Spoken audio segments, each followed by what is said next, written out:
Siamo il primo piccolo festival del fumetto indipendente. È un evento che abbiamo voluto fortemente portare a Mogliano, in quanto è la prima volta che si fa un festival di fumetti nella nostra città, ed è nata l'idea in questi 2 anni, conoscendo Claudio nei progetti di cooperazione internazionale che abbiamo fatto in Medio Oriente e in Nord Africa, e disegnando e partecipando a questi laboratori abbiamo detto: ma come mai non siamo mai interessati, come mai nella nostra città non abbiamo mai parlato di fumetti? E quindi così un po' a caso è nata l'idea di provare a organizzare qualcosa, e questa è la prima serata, e poi domani ci sarà un mercatino con tutti i libri di Oblò e Becco Giallo, che è una casa editrice che è l'unica in Italia, forse al mondo anche, che fa fumetto su storie reali. Quindi se dopo andate a vedere di là c'è un po' tutta la storia d'Italia, da vecchio presidente Pertini alle stragi, a momenti di sport, a personaggi storici. E niente, avremo quindi domani questo festival in Piazza del Teatro dalle 10 mattina fino alle 6 di sera, con un laboratorio anche per i bambini, che poi Claudio insegnerà a fare il fumetto, qualche tecnica di come si può disegnare, forse giocheranno con le matite. E poi domenica esporremo qui la mostra del fumetto di Officina 31021. Claudio si è prestato, sotto anche nostre frustate, in 5 giorni è riuscito, in pochissimo tempo è riuscito a disegnare la nostra storia a fumetti, ovviamente una piccola parte, e ha prodotto questo piccolo libricino grazie al contributo del Comune di Mogliano Veneto. Ringrazio l'assessore che è qui in rappresentanza per l'amministrazione. Assessore, grazie. E che distribuiremo gratuitamente a tutti i cittadini di Mogliano e alle scuole e ai ragazzi. Niente, forse mi sono dimenticato qualcosa.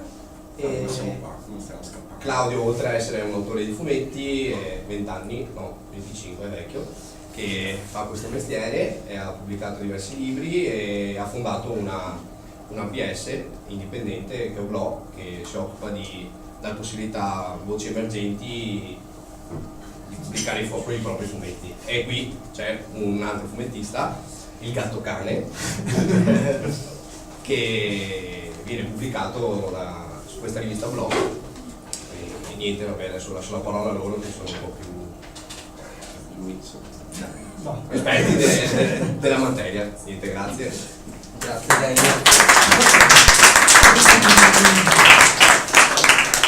Mi sono dimenticato di dire, sono ovviamente in vendita i libri, quindi magari chiedete e vi sarà dato. E oltre ai libri e ai fumetti sono in vendita dei gadget per Mediterranea, e ci teniamo tantissimo a questa operazione di azione non governativa che si sta svolgendo nel Mediterraneo. È la prima e unica barca italiana che fa azione di monitoraggio nel Mediterraneo e salvare le persone che provano a raggiungere l'Europa.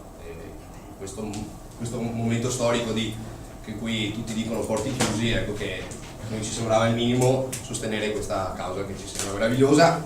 Venerdì prossimo faremo una cena di sostegno per Mediterraneo, a cui ovviamente siete tutti invitati. Ci sono magliette, spille, felpe, chiedete, anche quelle sono in vendita, andranno tutte al fondo di Mediterraneo.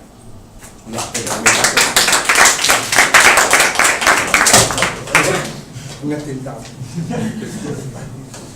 Ciao a tutti, grazie per essere qui.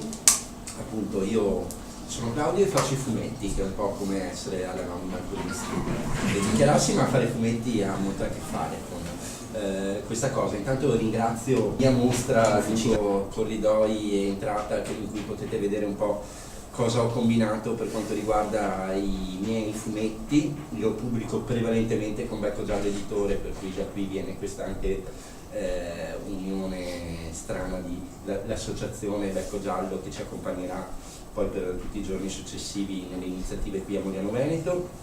Domani sera, dai, mi si è dimenticato, ci sono altri 2 eventi legati a questo piccolo festival del fumetto indipendente. Noi domani sera qui avremo la coppia di autori Lise e Talami, che sono due autori padovani che presenteranno il loro ultimo libro, Il futuro è un morbo oscuro, Dottor Zurich, che è uno dei pochi libri di fiction di Becco Giallo, e poi sabato prossimo avrete qui Cisco Sardano che presenterà la biografia a fumetti di Frick Anthony. Questo per dare un po' il quadro degli appuntamenti. Appunto io faccio fumetti prevalentemente seguendo chiaramente la linea della casa editrice con cui collaboro di più, libri che hanno parecchio a che fare con la realtà, con racconto della realtà a fumetti. Il mio ultimo libro è questo Kurdistan, gli spazi del fronte iracheno, che racconta un viaggio di 2 settimane nel Kurdistan iracheno insieme ai volontari dell'ONG Un Ponte Per, e insomma io ho questa grande passione per questo linguaggio del fumetto, che non mi va di applicare solo al racconto della realtà, pur essendo poi la cosa per cui ho prodotto anche materialmente più pagine, più lavoro, più sudore della fronte, eccetera. Ma ho una grande passione per il linguaggio del fumetto, nel senso che penso che il fumetto è un linguaggio abbastanza giovane, alla fine ha veramente poco più di 100 anni a questo punto per come lo conosciamo, e penso che abbia ancora incredibili potenzialità che non sono solo ristrette al libro o all'intrattenimento o anche all'approfondimento di un dato tema, eccetera. Mosso da questa grande passione per il fumetto, ho deciso con altri complici e sodali che condividono questa ossessione per questo linguaggio, ho fondato questa associazione, Oblò PS, che è una PS nata per la divulgazione del linguaggio del fumetto, la divulgazione anche in modo strano rispetto a come siamo abituati a pensare il fumetto. Vabbè, l'associazione intanto nasce e come esordio presenta una rivista, Oblò, che prende il nome dall'associazione appunto, che presenta degli autori esordienti, tra cui abbiamo qui Enrico, l'autore del Gattocane, che c'è in tutti e 2 i numeri finora usciti, perché a me piaceva questa cosa di presentare degli esordienti, perché per come è fatto il fumetto oggi va molto meglio che qualche anno fa. Basta che entrate in una qualsiasi libreria e vedrete che lo spazio dedicato al fumetto è incredibilmente ampliato rispetto anche solo a poco tempo fa. E chiaramente io ne faccio da un numero innumerevole di anni, come ha vigliaccamente detto Danny prima. Non avrei avuto nessun problema a fare una rivista con degli autori noti, come a volte anche ce le siamo inventate, abbiamo fatto in questi anni, però a me piaceva proprio l'idea di investire su dei nuovi. Non voglio fare Oblò e chiedere il favore al mio amico Zero Calcare di darmi una sua storia per venderne di più, ma voglio proprio creare una sorta di ring in cui degli autori nuovi possono esordire, possono essere accompagnati nel loro esordio, possono crescere sotto gli occhi del lettore, e per cui mi pareva appunto questa cosa della rivista di esordienti importante per poter creare questo tipo di processo. Oltre alla parte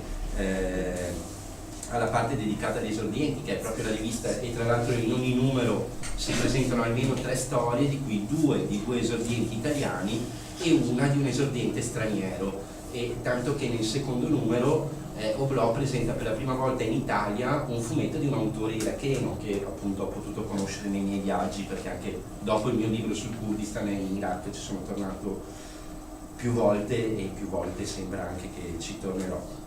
Altra collana dell'associazione Oblò è una collana dedicata a una cosa che secondo me manca abbastanza e che a me piace leggerlo, per cui lo produco, una collana di saggistica sul fumetto. Abbiamo avuto un enorme colpo di fortuna di poter avere un testo inedito di Alan Moore come prima uscita di questa collana, I Quaderni di Oblò, e in cui Alan Moore parecchi anni fa, un testo inedito appunto, per cui parliamo del 2010 circa, Alan Moore dice un po' quello che pensa sul fumetto e sul mondo e sulla vita in generale, Quanti conoscono Alan Moore qui, tanto per capire?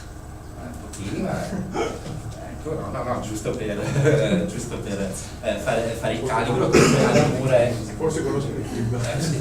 Alan Moore è probabilmente il più importante scrittore di fumetti del pianeta, e anche se non lo conoscete così, di sicuro qualche film tratto dai suoi fumetti vi è capitato. Ci sono Watchmen, c'è From Hell, c'è V per Vendetta, che tra l'altro tu condividevi oggi, solo che Alan Moore è contrario al fatto che si facciano versioni cinematografiche dei suoi lavori, per cui non li firma. Per cui voi andate a vedere V per Vendetta e, se sono gentili, scrivono storia dello sceneggiatore originale, ma non scrivono il nome perché lui ha dato il divieto di centrare qualsiasi cosa con i film tratti dei suoi fumetti. E il secondo, uscito da poco, è non so se vi è capitato, su Netflix l'anno scorso è uscita la prima stagione di questa serie, The End of the Fucking World, e The End of the Fucking World, pochi lo sanno, in realtà è tratto da un fumetto, e per cui Omar Martini, che è uno dei soci dell'associazione, ha fatto un saggio dedicato proprio al confronto tra l'opera originale a fumetti e la serie TV, che comunque è apprezzabilissima a nostro avviso, ecco, anche come esempio di trasposizione di trasposizione cinematografica di un fumetto.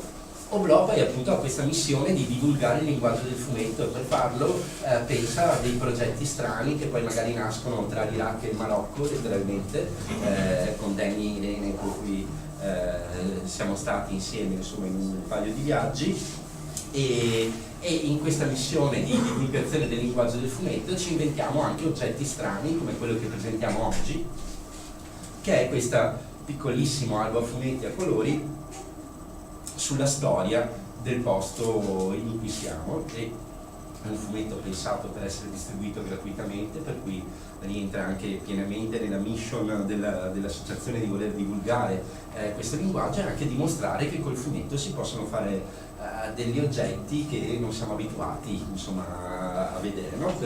Poteva essere un pieghevole con un testo, poteva essere un piccolo documentario, invece si è scelto di divulgare allo stesso tempo il linguaggio del fumetto e la storia di questo posto, e per cui appunto Oblò nasce anche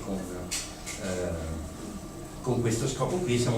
È nata a maggio l'associazione, abbiamo presentato il primo numero della rivista a Padova in occasione di una presentazione dell'ultimo libro di Zero Calcare, e per cui da maggio a oggi questi sono i 5 prodotti dell'associazione Oblò, e sono molto contento che appunto nel primo anno di vita siamo riusciti anche a piazzare i fumetti in un luogo non così consono, dove non si aspetterebbe.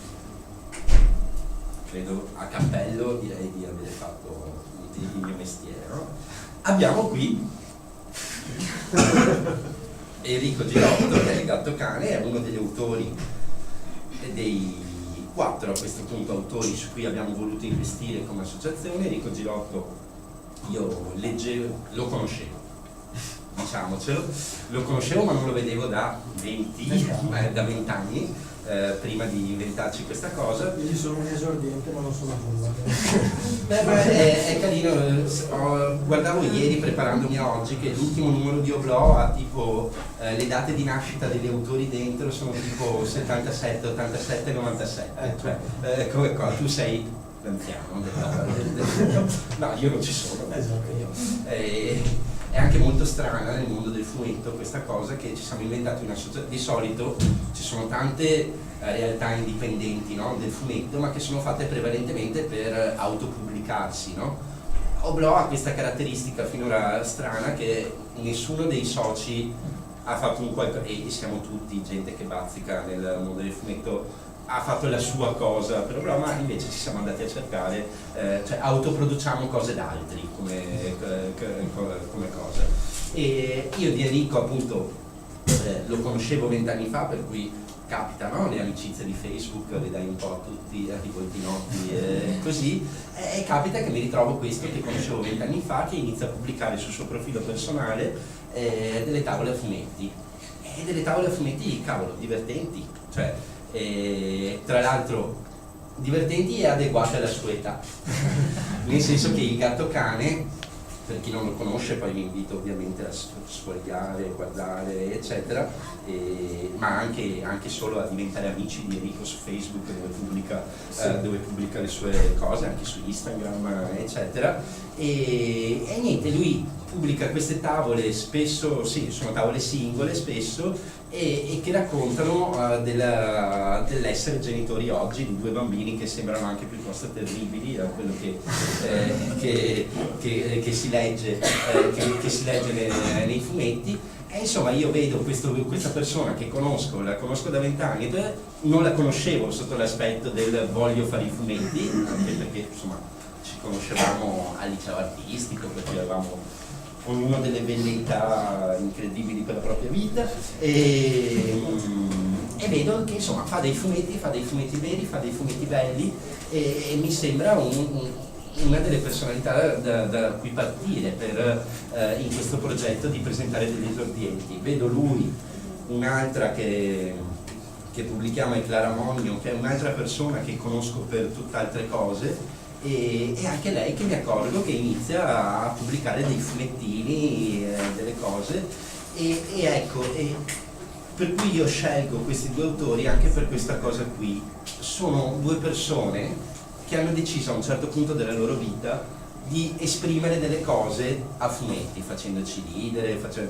non c'entra il cosa in sé, ma hanno deciso di esprimere se stessi o una parte di se stessi a fumetti, e non l'hanno fatto andando a Milano a bussare alla Sergio Bonelli editore, ho quest'idea, non l'hanno fatto andando da Panini Comics o da Bau a dire voglio fare il libro, l'hanno fatto perché in qualche modo nella loro vita si sono sentiti che dovevano fare così. E a me questo uso del fumetto, che prescinde dalla trafila professionale a cui siamo abituati, no? Perché poi il fumetto, c'è una cosa che quando io dico fumetto, se parlo con degli autori di fumetti, i miei colleghi eccetera, loro pensano a un mestiere, è come se dicessi operaio, è come se dicessi cuoco. Io quando dico fumetto penso a un linguaggio invece, e per cui mi piaceva questa cosa di trovare persone che a prescindere hanno voluto utilizzare il fumetto come linguaggio. Tu hai voluto utilizzare il fumetto come linguaggio a prescindere? Allora, io sono Enrico e sono l'autore appunto delle strisce del Gatto Cane, e diciamo che sì, è veramente da poco tempo che faccio queste cose, sarà 1 anno e mezzo, 2. Le prime cose le ho pubblicate a marzo del 2017, ed è nato tutto, il Gatto Cane, ma l'ha già anticipato Claudio, praticamente racconta le vicissitudini di un padre alle prese con 2 bimbi piccoli. Io ho 2 figli, casualmente 2 figli, esatto, Samuele e Jacopo, uno fa le elementari, uno fa l'asilo, e quindi lo spunto di partenza è autobiografico, insomma, indubbiamente autobiografico. Dopodiché drammatizzo un attimino il dato reale per cercare di strappare la risata. A volte drammatizzo, altre volte invece, come dire, edulcoro la realtà, che a volte la realtà è ben più terribile della fiction. Ho iniziato più che altro con i bimbi come gioco che facevo con i miei bimbi per intrattenerli, cioè disegnavo dei pupazzetti e dicevo a loro questo qui cosa dice, questo cosa risponde, ed uscivano delle robe fighissime perché era proprio, come dire, una creatività sorgiva, insomma, non la creatività dell'adulto con tutte le sovrastrutture. Hai detto sorgiva? Soprattutto non era una mia creatività, e questo me la rendeva ancora più. E quindi ero. Questa cosa qui, insomma, queste storie che uscivano, appena i bimbi mi hanno visto gasato, ovviamente hanno smesso, no, lasciaci guardare i cartoni, e così ho continuato da solo, e niente, ho iniziato a pubblicare sui social finché una sera mi ha scritto Claudio parlandomi di UGO, chiedendomi se volevo partecipare, e lì è partita la saga della modestia, perché io ho detto ma sei sicuro, non avevi visto le mie cose? Perché io chiamo uno a pubblicare, Esatto. Hai visto le mie cose? No. Così, è contro natura, a 40 anni questa era qua via, non si esordisce a 40 anni. No. Vittoria Giardino è esordita a 40 anni. Veramente? Yeah. Ecco io. E comunque questa è la genesi del Gattocane. C'è da dire che mano a mano sì, come dire, il dato autobiografico di partenza, però un po' alla volta i personaggi hanno iniziato a funzionare un po' da soli, insomma, e questo è una cosa interessante. Detto questo, io faccio tutt'altro lavoro in uno studio di post-produzione video, faccio post-produzione, montatore e faccio queste cose di notte. Grazie a lei. Se vuoi officina è attiva per il dopolavoro. Veramente? Sì, sì. Dalle 2 alle 4 qua c'è un'intensa attività. E puoi portare i bambini. La gente lavora. Vado alle 4 di notte. Ah, ok. Anche Claudio disegna di notte. Come ci si ritrovi sempre di notte comunque. Credo sia da avere figli che comunque centrano questa roba.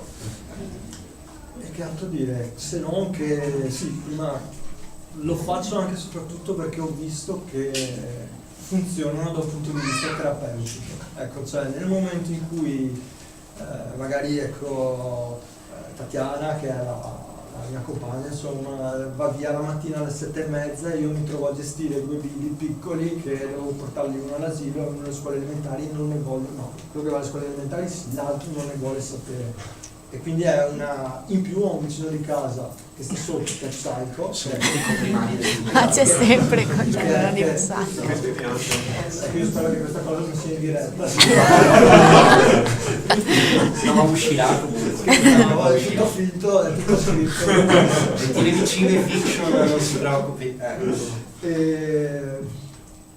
Che realmente mi suona, cioè nel senso tra la fascia oraria tra le 7:30 e le 8 non vuole sentire il rumore di bimbi che Fanno che fanno colazione, che quindi mi suona, allora avete finito di rompere i coglioni. Ecco, nel momento in cui vivi queste cose sono difficili, cioè nel senso Ho una mazza da baseball. esatto, ho visto, ecco questa è proprio una cosa che ho visto, che nel momento in cui poi io le scrivevo e le disegnavo riuscivo a prendere le distanze e questo è forse l'aspetto più figo, l'aspetto più interessante, insomma. Vedi che ci sei riuscito. Sì, dopodiché appunto funziona molto attore, sto dalla mattina alla sera da solo, al massimo come regista, quindi la dimensione del public speaking. Poi fai i fumetti, che è un'altra cosa. Esatto, quindi risulta oratorio. contro Questa è una caratteristica della maggior, cioè non è che la gente si mette a fare i fumetti perché siano potenziali rockstar. Mediamente uno si mette a fare i fumetti perché gli piace stare in una camera e a pensare alle sue cose e a metterle giù con il disegno. Io tenderei anche a caratterizzare con una certa brevità questi incontri come cosa, nel senso che poi noi siamo qui e una cosa che magari sfugge, non ci sono tanti lettori di fumetti qua tra di voi secondo me come cosa, per cui vi spiego il rito che è caratteristico delle presentazioni di fumetti, è che i fumettari mediamente disegnano meglio di quanto parlano. Come cosa, mediamente, non so se a me sia attribuibile questa definizione, ma per cui abbiamo una serata insieme, una cena, cose che accadranno qua. Enrico e io siamo qui, appunto c'è questo rito che spesso sfugge, che chi acquista il fumetto, purtroppo c'è un mercanteggiamento in mezzo, è sempre brutto, ma paghiamo per farli praticamente, per cui chi acquista il fumetto sa che avrà il suo disegnetto fatto da noi sulle proprie copie, e per cui sia Enrico che io siamo qui a disposizione. Appunto per me era bello essere qui e esserci come Oblò, come associazione, perché appunto oggi festeggiamo che sia finalmente, e tra l'altro con Danny, insomma, è stato molto faticoso fare arrivare oggi questi elementi, molto faticoso, e vari esaurimenti nervosi nel frattempo eccetera, per cui noi festeggiamo l'apertura di questo piccolo festival del fumetto indipendente consegnando alla città di Mogliano, che ringraziamo per l'ospitalità, questo lavoro su un posto dove siamo.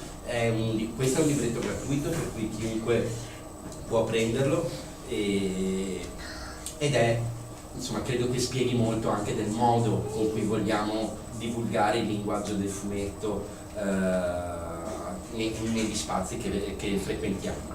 Io e Enrico siamo qui, tra poco arrivano i Camederli, credo che siamo disposti a fare chiacchiere con tutti se avete curiosità eccetera, per cui io sinceramente Danny ti chiedo così e io... Sì, visto che è arrivata il presidente dell'associazione. Ah, grande! Cancaro. Beh, Ciao, il Presidente presidente intanto, guarda che posso aprire la seconda Oggi da Villa Spiezia, ciao. No, io l'ho sfogliato prima e è una figata. Mi piace l'understatement. Guarda, ho aperto, ho visto il Mac e ho detto wow, guarda che bello il Mac. Sì, il Mac che qua dice cose molto precise, molto... In realtà Mac è una persona abbastanza incasinata, anche lui come noi. Inquadrarlo è sempre stato... Però Mac è nostra figura storica, quindi era giusto dare la parola anche a lui perché ha vissuto questo progetto da quando è nato, che noi non siamo nati ieri, non siamo nati neanche un anno fa con l'associazione siamo nati praticamente 15 anni fa, con dei ragazzi che hanno combattuto, hanno creduto in certi valori, li hanno portati avanti, chi da meno, chi da più tempo, ma comunque gli intenti sono un po' sempre quelli, un po' quelli di far vivere questa città e renderla più a misura di ragazzo, perché in questa città se non vai al bar non vai da nessun'altra parte, cioè diciamocelo un po' chiaro, o i soldi da spendere per andare al bar non hai nient'altro da fare, e quindi è giusto, cioè, ed è bello anche avere un riconoscimento del genere. Io questo me lo prenderei in camera molto volentieri, per me è una soddisfazione incredibile per quanto degli esaurimenti nervosi che io condivido appena, ma è sicuro che condivido gli esaurimenti nervosi. È un grandissimo onore avere qualcuno che riconosce e riesce anche a mettere su carta quello che noi cerchiamo di trasmettere, che è l'orgoglio per una città che comunque deve... una città piena di ragazzi effettivamente, quindi deve vivere, deve avere il suo sviluppo, deve avere le sue possibilità. Noi non vogliamo far andare via i ragazzi da qua, perché i ragazzi se vanno via da Mogliano è perché sono costretti ad andare via da Mogliano, e noi vogliamo farli stare qua, cioè dirgli ragazzi qua c'è una possibilità, e non solo una, avete possibilità di avere la vostra voce, di avere le vostre risorse, le vostre possibilità, insomma. Noi questo proviamo a fare e spero che in questo percorso ci aiutiate tutti, perché è un percorso veramente difficile, soprattutto perché è una presa di coscienza di ragazzi dai 19 ai 30 anni massimo, chi più maturo, chi meno maturo, ma è una presa di coscienza che è dura, ok? E a me fa piacere se qualcun altro ci crede, se qualcun altro è un po' più grande.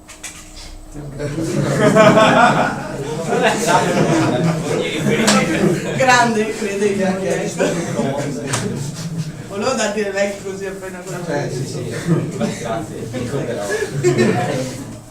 No, cosa posso dire? Io mi faccio sempre prendere le emozioni su io sono più capace di stare zitto a ascoltare che parlare, come dici tu. Non sai disegnare, è una marcia in più. Sì, uno scudo. Una marcia in più. Bene, Vi ringrazio.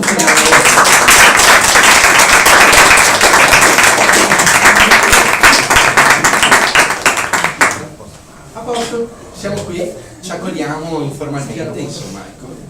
Gioia.